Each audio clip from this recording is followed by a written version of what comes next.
Magandang hapon! Kumusta po? Narito po ulit ang update natin para sa lagay ng ating panahon. Ngayong hapon po ng July 15, 2024 na kung saan sa ngayon ay patuloy pa rin natin na binabantayan ang tatlong sama ng panahon na nakapagitan po ngayon dito sa ating bansa. Una na dyan ang LPA na nabuo sa West Philippine Sea na ngayon ay ganap na nga po na bagyo at nagbabanta na mag-landfall anytime tonight dyan po sa may Laos. Samantala ang LPA naman na nasa silangan ng Mindanao ay lumakas na nga po at tinawag na Invest 91W. Hindi pa rin inaalis ang posibilidad na maging bagyo yan between 3 to 5 days na tatawagin sa local name na bagyong Botchoy. Nabanta po sa may Caraga, Visayas at Southern Luzon dahil nagbabanta na tatawid dito po sa ating kalupaan at base rin yan sa ipinalabas ng Pag-asa na tropical cyclone threat potential.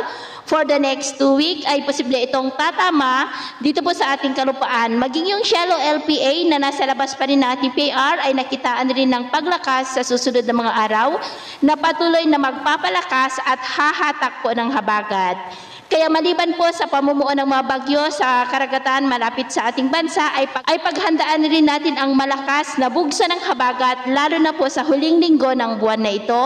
At ito nga ang pinapakita ng forecast model natin pong ginagamit hanggang po sa susunod na 2 linggo. At sa lagay po ng ating panahon, ngayong hapon ay maulap ang kalangitan with isolated rain sa ilang bahagi ng Ilocos Region, Cordillera, ilang bahagi ng Cagayan Valley, Bataan, Metro Manila, Calabarzon, Mimaropa, Bicol Region, Western Visayas, Central Visayas, Eastern Visayas, Sulu Archipelago, Zamboanga Peninsula, Sorsogon, Davao Region at ilang bahagi ng Caraga na posible pa rin na magtuloy-tuloy ang mga isolated light to heavy rain sa iba't ibang bahagi ng ating bansa mamayang gabi. Kaya mag-ingat po tayo sa posibleng banta pa rin ng mga pagbaha at pagguho ng lupa. At yun naman pong mga baybayin, dahil sa lumalakas ng habagat ay iwasan po muna natin ang papalaot lalo na po dyan po sa seaboard ng Palawan dahil ang mga alon dyan ay posibleng aabot hanggang po sa 2.5 to 3 meters height.